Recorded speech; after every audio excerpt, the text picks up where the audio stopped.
కొంత టైం ఇస్తే అక్రమ కట్టడాలను తమకు తామే కూల్చేసుకుంటామని ప్రకృతి రిసార్ట్స్ యజమానులు మాట ఇచ్చారని హైడ్రా అధికారులు రాజ్ న్యూస్కు వివరణ ఇచ్చారు. మిగిలిన ప్రాంతాల్లో అక్రమ కట్టడాలను కూల్చేటప్పుడు ఏమాత్రం ఛాన్స్ ఇవ్వకుండా బుల్డోజర్స్తో సిద్ధమయ్యేటువంటి హైడ్రా మరి కొంతమంది పలుకుబడి ఉన్నటువంటి వ్యక్తుల కట్టడాలు కూల్చే విషయంలో మాత్రం అక్రమార్కులు కోర్టును ఆశ్రయించే టైం ఎలా ఇస్తోంది? రైట్, దీనిపైనే డిబేట్ చేద్దాం. డిబేట్లో పార్టిసిపేట్ చేస్తున్నారు హరివర్ధన్ రెడ్డి గారు, మేడ్చల్ జిల్లా కాంగ్రెస్ పార్టీ అధ్యక్షులు. నమస్కారం అండి హరివర్ధన్ రెడ్డి గారు. అలాగే మనతో జాయిన్ అయ్యారు బండారు రామ్మోహన్ రావు గారు, రాజకీయ విశ్లేషకులు. నమస్కారం సార్. సో హరివర్ధన్ రెడ్డి గారు, కోమటికుంట చెరువు విషయంలో హైడ్రా అధికారులు నోటీసులు ఇచ్చి హైకోర్టుకు వెళ్లేటువంటి వెసులుబాటును ఎందుకు కల్పించారు? రాజ్ న్యూస్ ఈ రోజు వెలుగులోకి తీసుకొచ్చినటువంటి ఈ అక్రమ కట్టడం ఏదైతే ఉందో, ప్రకృతి రిసార్ట్స్ పేరు మాత్రం ప్రకృతి చాలా గొప్పగా ఘనంగా ఉంది, కానీ ఆ ప్రకృతిని కూల్చి ప్రకృతిని ఆక్రమించుకొని నిబంధనలకు విరుద్ధంగా కట్టినటువంటి కట్టడాన్ని పట్ల ఎందుకు అంత ఆపేక్ష చూపిస్తోంది ప్రభుత్వం, హైడ్రా కావచ్చు? హరివర్ధన్ గారు, ఒకటి ఏంటంటే, నేను మధ్యాహ్నం కూడా చెప్పడం జరిగింది, కాంగ్రెస్ పార్టీ అధికారంలోకి వచ్చిన తర్వాత 10 సంవత్సరాలు జరిగినటువంటి దోపిడీ, 10 సంవత్సరాలు జరిగినటువంటి కబ్జాలు, ఇప్పటి వరకు జరిగినటువంటి అన్నిటిని కూడా తెలంగాణ ఏర్పడ్డ తర్వాత అన్నిటినీ బయటకు తీసుకురావడానికే చెరువులు కానీ, కుంటలు కానీ, బఫర్ జోన్స్ కానీ, ప్రభుత్వ భూములు కానీ ముఖ్యమంత్రి గారు ఎందుకు హైడ్రాను పెట్టడం జరిగింది అంటే, హైడ్రా కూడా ఈరోజు ఓన్లీ ప్రభుత్వ భూములను, కుంటలు, చెరువులు, బఫర్ జోన్లను కాపాడడానికే హైడ్రాకు వేరే పనేం లేదు. ఇంకా మరో హైడ్రా పెట్టి ఎంబడే ఎన్కన్వెన్షన్ కూల్చివేత చేసినప్పుడు అప్పుడు అపోజిషన్లో ఉన్నటువంటి పార్టీలు మొత్తం మన్ను దుమ్ము పోయడం జరిగింది కాంగ్రెస్ పార్టీ. అయితే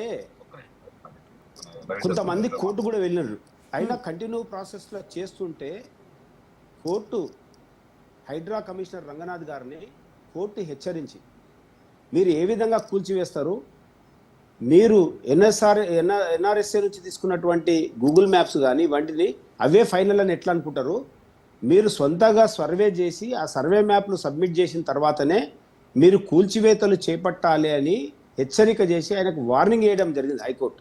అవును, హైకోర్టు వార్నింగ్ అందరికీ కూడా వర్తించాలి కదా. అది నేను అదే అండి నేనేమంటున్నా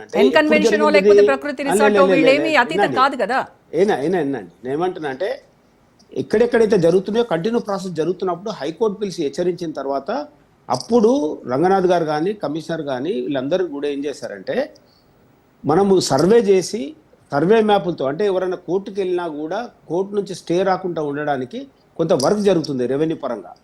సర్వే మ్యాపులతో ప్రాక్టికల్గా ప్రభుత్వం చేయించి గూగుల్ మ్యాప్ కానీ, అదేవిధంగా ఎన్ఆర్సీ నుంచి తీసుకున్నటువంటి మ్యాప్ కానీ ఇవన్నీ పెట్టి కోర్టుకు సబ్మిట్ చేయడానికి ఇప్పుడు మ్యాపింగ్ జరుగుతుంది. ఆ ఆలస్యం జరిగిన టైం, ఇప్పుడు ఈ జరిగినటువంటి ఈ రిసార్ట్ ఏదైతే మీరు చూపిస్తున్నారో, ఇది ఈ రోజు కట్టింది కాదు, ఈ రోజు కడుతున్నది కాదు. ఆల్రెడీ ప్రహారీ కూడా ఉంది, టోటల్ క్లోజ్ చేసేసారు, ఫంక్షన్ హాల్ ఉంది, రన్ అవుతున్నది. అది రన్ అవుతోంది. ఇంకా కొత్తగా కూడా కట్టడానికి వాళ్ళు ప్లాన్స్ కూడా వేస్తున్నారు.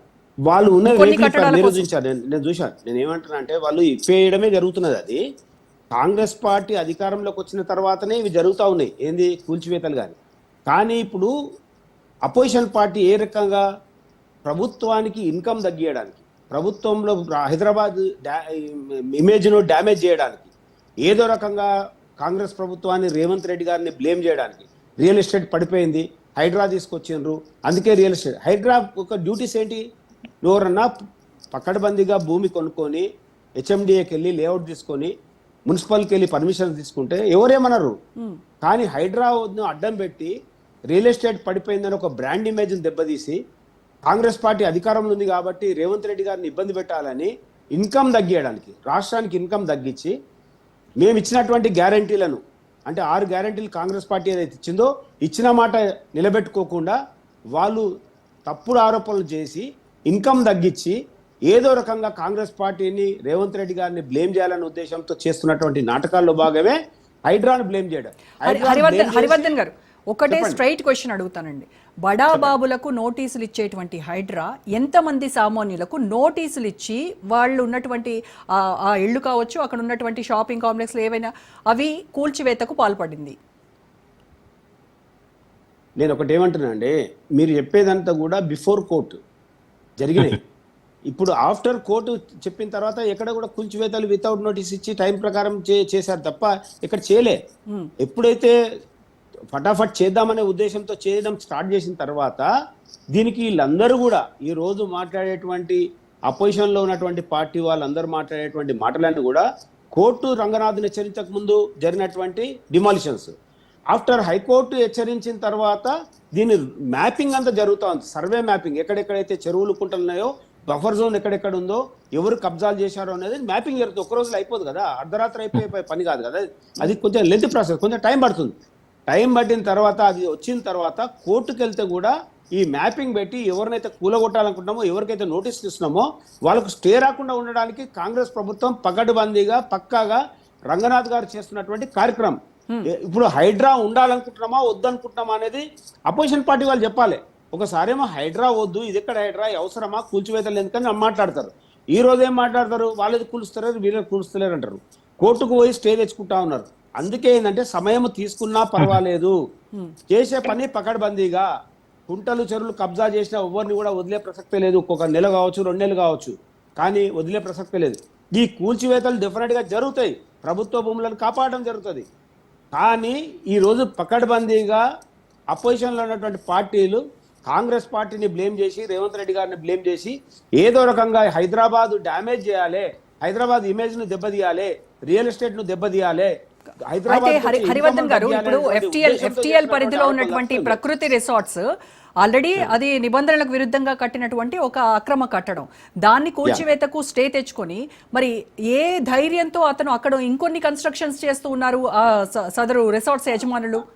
అంటే ఏదో ఒక రాజకీయ నేతల ఒత్తిడి లేకుండానే ఈ రకమైనటువంటి నిర్ణయాలు, అలాంటి కట్టడాలు అక్కడ కడుతున్నారా? నేను ఒకటి ఏమంటానండి, ఇప్పుడు అంత పెద్ద కన్స్ట్రక్షన్ జరిగింది, ఎప్పుడు జరిగింది? అది అధికార పార్టీ ఎవరుండే అప్పుడు? టీఆర్ఎస్ గవర్నమెంట్ కదా. అప్పుడు జరిగింది కాదండి. Even now they are planning to construct some more buildings. ఈ రోజు రేకులు ఇప్పింది మీరు చూస్తున్నారు. అయితే అధికారులు కొంతమంది కుమ్ముక్కయ్యన్న మాట వాస్తవమే 100%. కానీ అప్పుడు అధికారులు ఎవరైతే కుమ్ముకయ్యారో ఈ రోజు కూడా ఎవరైనా అధికారులు కుమ్ముక్కయ్య చేస్తే డెఫినెట్ గా వాళ్ళ మీద చర్యలు తీసుకోవడం జరుగుతుంది. ఇది క్లియర్ కట్ సబ్జెక్ట్. కాకుంటే ఏంటంటే దీన్ని మ్యాపింగ్ చేసి చెరువులు కుంటలు ఏవైతే ప్రభుత్వ భూములు ఉన్నాయో నిజంగా మ్యాపింగ్ చేసి ఎవరెవరైతే ఎంత కబ్జాలు ఉన్నారో ఏందో చూసుకొని వాళ్ళ మీద చర్యలు ఉంటాయి, వాటిని డిమాలిషన్ చేయడం జరుగుతుంది. ఎవరైతే దీనికి సహకరించినటువంటి అధికారులు ఉన్నారో అధికారులను కూడా సస్పెండ్ చేయడం జరుగుతుంది. ఇది ప్రభుత్వం మాత్రం ఊరుకునే ప్రసక్తే లేదు. కాకుంటే కొంచెం టైం పడుతుంది.